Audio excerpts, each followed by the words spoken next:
যে আজকের কনফারেন্সে আমার বক্তব্যের বিষয়বস্তু হলো ফেরেশতা মণ্ডলীর প্রতি ঈমানের স্বরূপ। সম্মানিত উপস্থিতি, আমরা আজকের বক্তব্যে জানব যে ফেরেশতা কারা, আর ফেরেশতার উপরে আমরা ঈমান কেমন করে আনব, এই দুটি কথা নিয়ে আজকে আলোচনার চেষ্টা করব। তো আসেন আমরা জানি ফেরেশতা কারা। আল্লামা ইবনে উসাইমিন রাহমাতুল্লাহ আলাইহি বলেন, আল মালাইকাতু আলামুন গায়বিয়্যুন খালাকাহুমুল্লাহু মিন নূর। ফেরেশতা হলেন একটি অদৃশ্য জগতের সৃষ্টি, যাদেরকে আল্লাহ রাব্বুল আলামিন নূর থেকে, আলো থেকে সৃষ্টি করেছেন, যাদের সম্পর্কে আল্লাহ রাব্বুল আলামিন বলেছেন, ইউসাব্বিহুনাল লাইলা ওয়ান নাহারা লা ইফতুরুন। তারা দিবারাত্রি আল্লাহ রাব্বুল আলামিনের তাসবিহ পাঠ করে আর তারা ক্লান্ত হয় না। যাদের সম্পর্কে আল্লাহ রাব্বুল আলামিন বলেছেন, লা ইয়াসুনাল্লাহা মা আমারহুম ওয়া ইয়াফআলুনা মা ইউমারুন। আল্লাহ রাব্বুল আলামিন যা কিছু তাদেরকে আদেশ করেন তারা অমান্য করে না, আর আল্লাহ রাব্বুল আলামিন যাই আদেশ করেন তাই তারা করে ফেলে। তো ইনারা হলেন ফেরেশতা।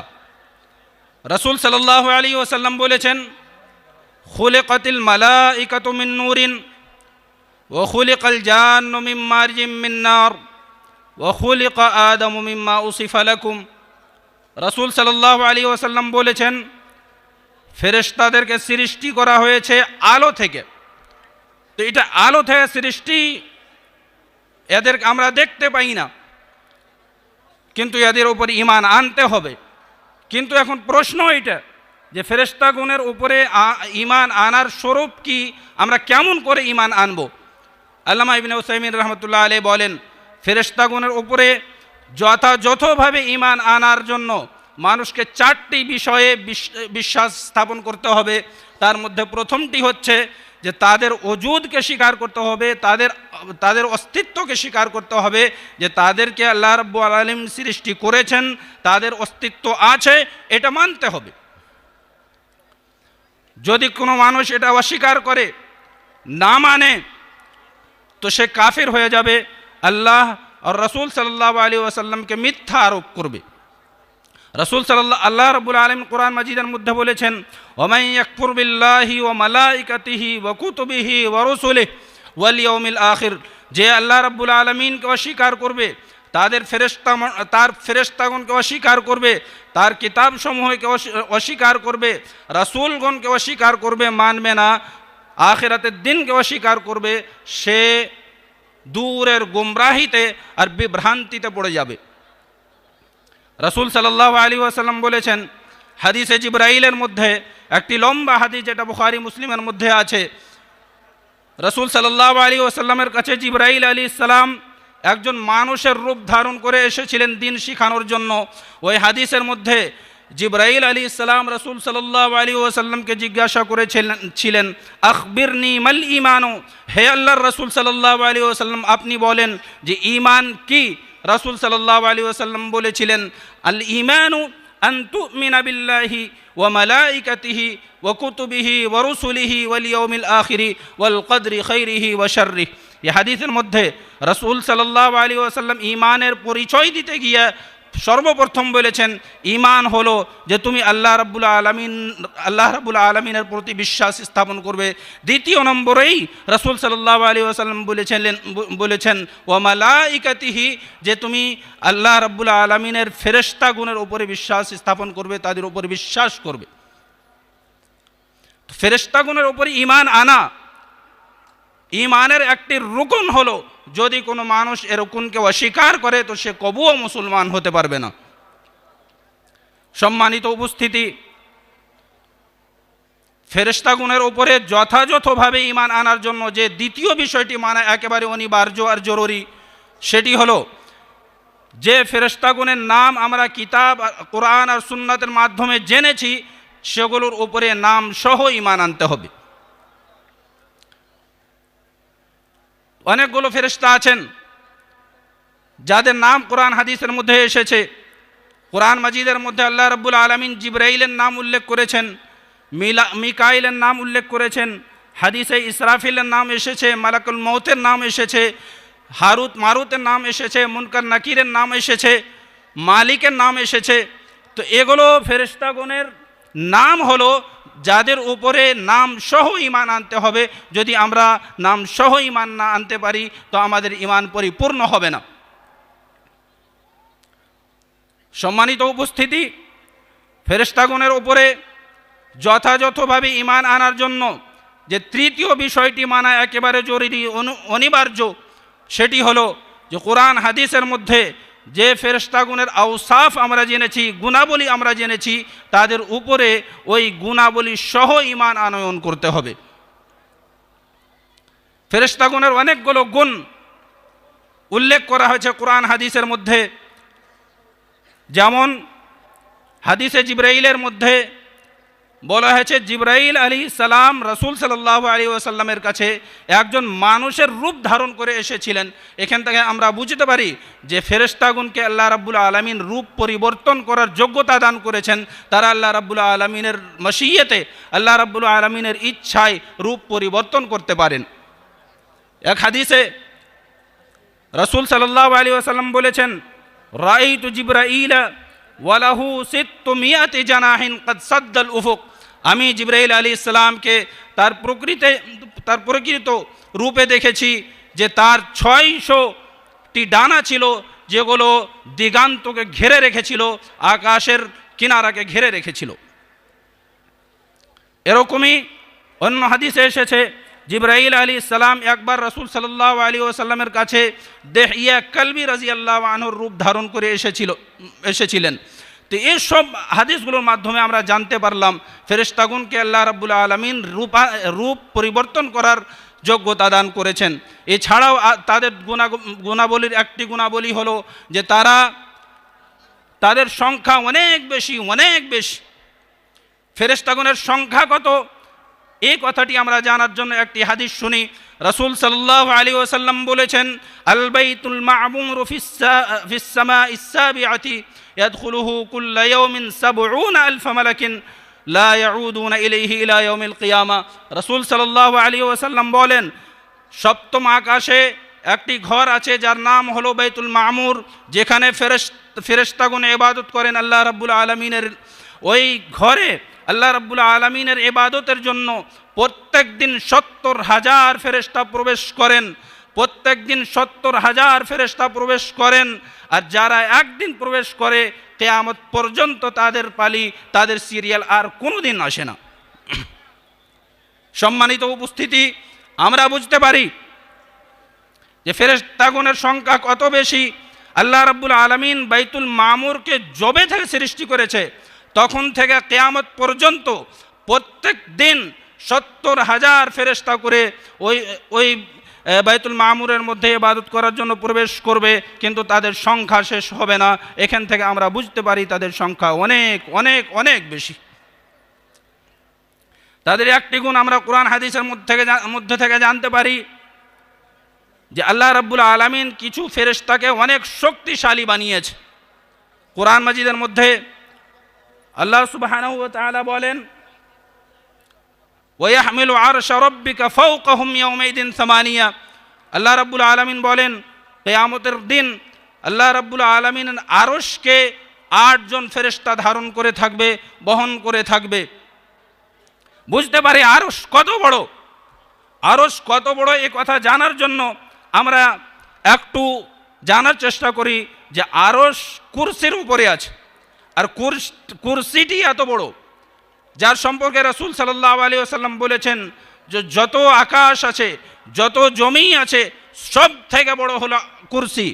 আর ওই কুরসিকে যদি আরশের সামনে রাখা হয় তো এমন মনে হবে যে একটা বড় ময়দানে একটি রিং ফেলে দেওয়া হয়েছে। তো আরশের সামনে কুরসি এত বড়। আরশ কত বড়! আর এত বড় আরশকে 8 জন ফেরেশতা বহন করে থাকবে, ধারণ করে থাকবে। তো আমরা বুঝতে পারি যে এই ফেরেশতাগণকে আল্লাহ রাব্বুল আলামিন কত শক্তি দান করেছেন। সম্মানিত উপস্থিতি, ফেরেশতাগণের আরও একটি সিফাত হলো, কিছু কিছু ফেরেশতাগণকে আল্লাহ রাব্বুল আলামিন অনেক বড় বানিয়েছেন। রাসূল সাল্লাল্লাহু আলাইহি ওয়াসাল্লাম এক হাদিসের মধ্যে বলেন, উদিন আলী আন উহাদ্দিস আন মালাকিন মিন হামালাতিল আরশে। রাসূল সাল্লাল্লাহু আলাইহি ওয়াসাল্লাম বলেন, আমাকে অনুমতি দেওয়া হয়েছে যে আমি আরশ ধারণকারী ফেরেশতাদের একজন ফেরেশতাদের সম্পর্কে তোমাদের সম্পর্কে কিছু উল্লেখ করি, তোমাদের সামনে কিছু বর্ণনা করি। রাসূল সাল্লাল্লাহু আলাইহি ওয়াসাল্লাম বলেন যে ওই ফেরেশতাটি মা বাইনা শাহমাতি উযুনাইহি ওয়া আতিকিহি 700 আমিন। রাসূল সাল্লাল্লাহু আলাইহি ওয়াসাল্লাম বলেন যে ওই ফেরেশতা এত বড় যে তার কানের লতি আর কাঁধের এ মাঝের দূরত্ব হবে 7,000 বছরের পথ। আল্লাহু আকবার। আমরা এখান থেকে বুঝতে পারি যে ফেরেশতা কত বড় আর আল্লাহ রাব্বুল আলামিনের কুদরত কত মহান। ফেরেশতাগণের আরও অনেক গুণাবলী আছে, যেমন আল্লাহ রাব্বুল আলামিন রাসূল সাল্লাল্লাহু আলাইহি ওয়াসাল্লাম বলে থাকেন যে ফেরেশতা অনেক সময় লজ্জাও বোধ করেন। একবার রাসূল সাল্লাল্লাহু আলাইহি ওয়াসাল্লাম আয়েশা রাদিয়াল্লাহু আনহার বাড়িতে শুয়েছিলেন, তখনই আবু বকর রাদিয়াল্লাহু আনহু প্রবেশ করলেন, রাসূল সাল্লাল্লাহু আলাইহি ওয়াসাল্লাম ওই অবস্থাতেই থাকলেন। ওমর রাদিয়াল্লাহু আনহু প্রবেশ করলেন, রাসূল সাল্লাল্লাহু আলাইহি ওয়াসাল্লাম ওই অবস্থাতেই থাকলেন। তারপরে উসমান রাদিয়াল্লাহু আনহু প্রবেশ করলেন, রাসূল সাল্লাল্লাহু আলাইহি ওয়াসাল্লাম উঠে বসে গেলেন, কাপড়কে ঠিক করে নিলেন। আয়েশা রাদিয়াল্লাহু আনহা জিজ্ঞাসা করছেন, হে আল্লাহর রাসূল সাল্লাল্লাহু আলাইহি ওয়াসাল্লাম, এরকম কেন হলো? ইদা দাখালা উসমানু জালাস্তা ওয়া সাওয়াইতা সিয়াবাক। যখন উসমান প্রবেশ করলেন তখন আপনি আপনার কাপড় ঠিক করে নিলেন, ভালো হয়ে বসে গেলেন, কেন ওরকম? রাসূল সাল্লাল্লাহু আলাইহি ওয়াসাল্লাম বললেন, আলা ইস্তাহি মান ইস্তাহি মিনহুল মালাইকাতু। আমি কি এমন মানুষকে দেখে লজ্জাবোধ করব না যে মানুষকে দেখে ফেরেশতাগণ লজ্জাবোধ করে? এরকমই ফেরেশতাগণের একটি সিফাত এই হলো যে তারা যত ভালো কাজ আছে ওগুলোকে ভালো মনে করেন, পছন্দ করেন। আমরা কিছুক্ষণ আগেই আমাদের সম্মানিত মেহমানের কাছে একটি হাদিস শুনলাম, ওমাজতামা কওমুন ফি বাইতিম মিন বুয়ুতিল্লাহি ইয়াতলুনা কিতাবাল্লাহি ওয়া ইয়াতাদারাসুনাহু বাইনহুম ইল্লা নাযাত আলাইহিমুস সাকিনাতু। এই হাদিসের মধ্যে রাসূল সাল্লাল্লাহু আলাইহি ওয়াসাল্লাম বলেছেন, আল্লাহ রাব্বুল আলামিনের কোনো ঘরে যখন আল্লাহর বান্দারা একত্রিত হয়ে আল্লাহ রাব্বুল আলামিনের কোরআন পাঠ করে আর কোরআনকে বোঝার জন্য আলোচনা করে, তখন আল্লাহ রাব্বুল আলামিনের পক্ষ থেকে পুরো শান্তি নাজিল হয়, আল্লাহ রাব্বুল আলামিনের পক্ষ থেকে রহমত নাজিল হয়। আল্লাহ রাব্বুল আলামিনের ফেরেশতারা এসে এ মানুষদেরকে ঘিরে নেন। এখান থেকে বোঝা যায় যে আল্লাহ রাব্বুল আলামিনের যদি জিকির হয়, যদি কোরআন মাজিদ পড়া হয়, যদি ভালো কাজ করা হয়, আল্লাহ রাব্বুল আলামিনের ইবাদত করা হয়, ফেরেশতা এই কাজগুলোকে পছন্দ করেন আর তারা আল্লাহ তাআলার বান্দাদের জন্য দোয়া করেন। সম্মানিত উপস্থিতি, ফেরেশতাগণের উপর ঈমান আনার জন্য যে 4টি বিষয়কে মানতে হবে, আমি প্রথমে বললাম তাদের ওজুদকে, তাদের অস্তিত্বকে মানতে হবে। দ্বিতীয়তে বললাম যে তাদের যেগুলো নাম আমরা জানি নাম সহকারী ঈমান আনতে হবে। তৃতীয় নম্বরে আমি বললাম যে তাদের যেগুলো গুণাবলী আমরা জানি ওই গুণাবলী সহ তাদের উপর ঈমান আনয়ন করতে হবে। চতুর্থ নম্বরে ফেরেশতাগণের যে আমালগুলো কোরআন হাদিসের মধ্যে উল্লেখ করা হয়েছে ওই আমালগুলোর উপরে ঈমান আনতে হবে যে আল্লাহ রাব্বুল আলামিন এদের মাঝে আমালগুলো, কাজগুলো বন্টন করে রেখেছেন, আর আল্লাহ রাব্বুল আলামিন যেই ফেরেশতাকে যেই কাজের আদেশ দিয়েছেন ওই কাজে তিনি লেগে আছেন সর্বদা। আল্লাহ রাব্বুল আলামিনের নাফরমানি করেন না, আল্লাহ রাব্বুল আলামিনের কথাকে অমান্য করেন না। তাদের কাজগুলোর একটি কাজ হলো, আল্লাহ রাব্বুল আলামিন জিবরাইলের সম্পর্কে বলেছেন, ওয়া ইন্নাহু লাতানজিলু রাব্বিল আলামিন নাযালা বিহির রূহুল আমিন আলা কলবিকা লিতাকুনা মিনাল মুনজিরিন। হে মুহাম্মদ সাল্লাল্লাহু আলাইহি ওয়াসাল্লাম, এই কোরআনটি হলো আল্লাহ রাব্বুল আলামিনের পক্ষ থেকে অবতরিত, যাকে নিয়ে জিবরাইল আলাইহিস সালাম নাজিল হয়েছেন যাতে করে আপনি জনগণের জন্য সতর্ককারী হতে পারেন। এই হাদিসে আমরা জানলাম জিবরাইল আলাইহিস সালামের কাজ হলো আল্লাহ রাব্বুল আলামিনের পক্ষ থেকে আম্বিয়ায়ে কেরাম, আল্লাহ রাব্বুল আলামিনের যত রসুল আছে তাদের কাছে ওয়াহি নিয়ে পৌঁছিয়ে দেওয়া। এরকমই মিকাল আলাইহিস সালামের কাজের সম্পর্কে হাদিসে এসেছে, তার কাজ হলো বৃষ্টি বর্ষণ করা আর গাছপালা উৎপন্ন করা। এরকমই ইসরাফিল আলাইহিস সালামের সম্পর্কে হাদিসে রাসূল সাল্লাল্লাহু আলাইহি ওয়াসাল্লাম বলেছেন, কোরআন মাজিদে এসেছে, ওয়ানুফিখা ফিস সূরি ফাসাইকা মান ফিস সামাওয়াতি ওয়া মান ফিল আরদি ইল্লা মান শা আল্লাহ। আল্লাহ রাব্বুল আলামিন বলেন, যখন কিয়ামত সংঘটিত হওয়ার সময় আসবে তখন সিংগায় ফু দেওয়া হবে। প্রথমবার যখন ফু দেওয়া হবে তখন সারা বিশ্বের যত জন্তু আছে, মানুষ আছে, সব মারা যাবে। দ্বিতীয়বার যখন সিংগায় ফু দেওয়া হবে তখন সব কবর থেকে উঠে যাবে। তো এই সিংগায় ফু দেওয়ার কাজটা আল্লাহ রাব্বুল আলামিন ইসরাফিল আলাইহিস সালামকে দিয়েছেন। ইসরাফিল আলাইহিস সালামকে দায়িত্ব দেওয়া আছে। রাসূল সাল্লাল্লাহু আলাইহি ওয়াসাল্লাম হাদিসে বলেছেন, ইন্না সাহিবাস সূরি মুনযু কিলা বিহি মুস্তাঈদ্দুন নাহওয়াল আরশি মাখাফাতা আন ইউমারা ক্বাবলা আন ইয়ারতাদ্দা ইলাইহি তারাফুহু।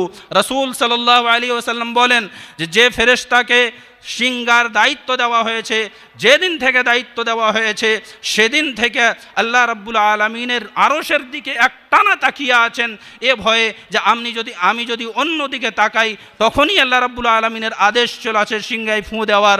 তো এমন না হয় যে আমি সরাসরি আর সাথে সাথে আল্লাহ রাব্বুল আলামিনের আদেশকে পালন না করতে পারি।